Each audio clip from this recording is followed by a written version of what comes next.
안녕하십니까. 미래와 희망 TV입니다. 오늘은 최근 이슈가 되고 있는 인플레이션에 대한 전문가들의 의견과 미 국채 금리 상승, 오르는 환율과 증시 변동성에 대해 정리해 봅니다. 조 바이든 대통령의 공약인 코로나 부양책인 1조 9천억 달러가 시장에 풀리게 됩니다. 이미 지난해 통과된 4조 달러 규모의 부양책이 시행 중인 가운데 또 막대한 자금이 풀리는 것입니다. 이렇게 뿌린 돈이 초래할 인플레이션 위험에 대비해야 한다는 목소리가 높아지고 있습니다. 미국의 야당인 공화당뿐 아니라 여당인 민주당 전문가들 입에서도 나오고 있습니다. 민주당 대통령과 일했던 레리 서머스 전 미국 재무장관이 부양책의 필요성에는 공감하지만 제2차 세계대전 당시에 쓴 돈에 육박하는 막대한 돈이 가져올 인플레이션의 위험에도 대비해야 한다. 기민하게 대처한다면 통제가 될지 모르나 인플레이션 위험 자체가 없다는 연준의 태도를 볼 때 인플레이션 위험이 커질 가능성이 있어 보인다 라고 말합니다. 케네스 로고프 하버드대 경제학과 교수는 장기적인 인플레이션 위험이 너무 과소평가되고 있다라고 말합니다. 올리비에 블랑샤르 전 IMF 수석 이코노미스트는 바이든 정부의 부양책은 내 평생 목격하지 못한 인플레이션을 유발할 것이라고 경고합니다. 한편 바이든 정부 측 인사들은 이런 말을 반박합니다. 제롬 파월 연준 의장은 인플레이션이 올 수도 있지만 견딜 만한 수준일 것이다.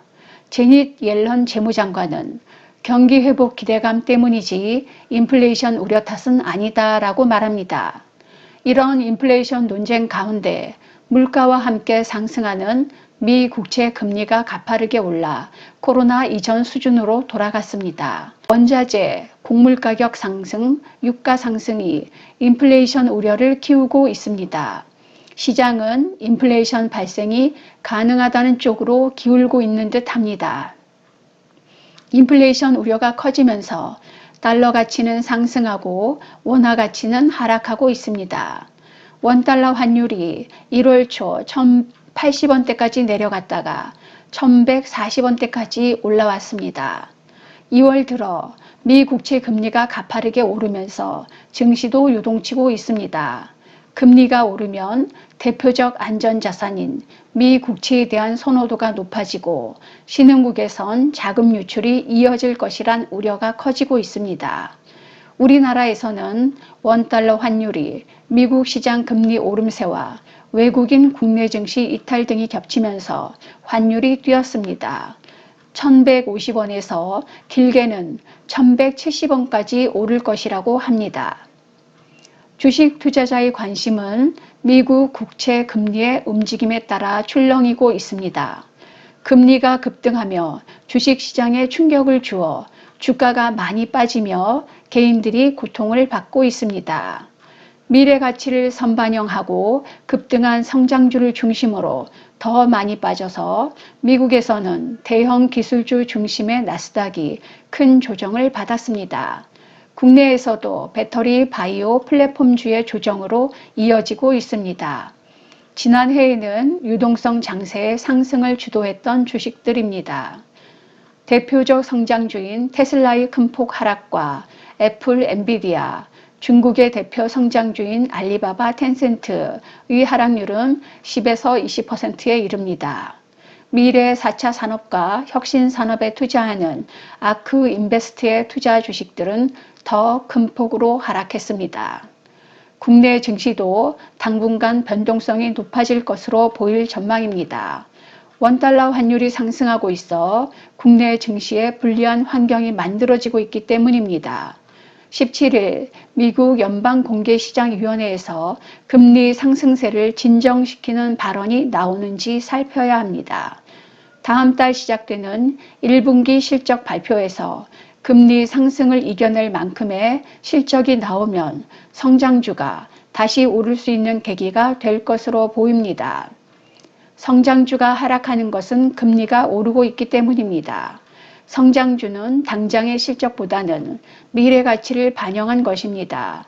경기가 회복되며 금리가 상승하니 실적 개선이 예상되는 가치주와 경기 민감주로 자금이 이동하고 있습니다.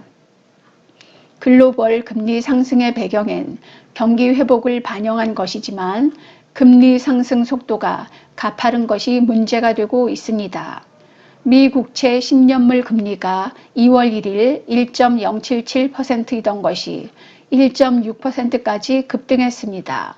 이것은 역대 최고 수준이었던 2013년 양적 완화 축소 때보다 가파른 수준입니다. 유로, 엔, 파운드 같은 6개 통화 대비 달러 가치를 보여주는 달러 인덱스는 1월 초 이후 계속 오르고 있습니다. 작년 3월 최고점을 찍은 달러 인덱스는 계속 하락해 왔습니다.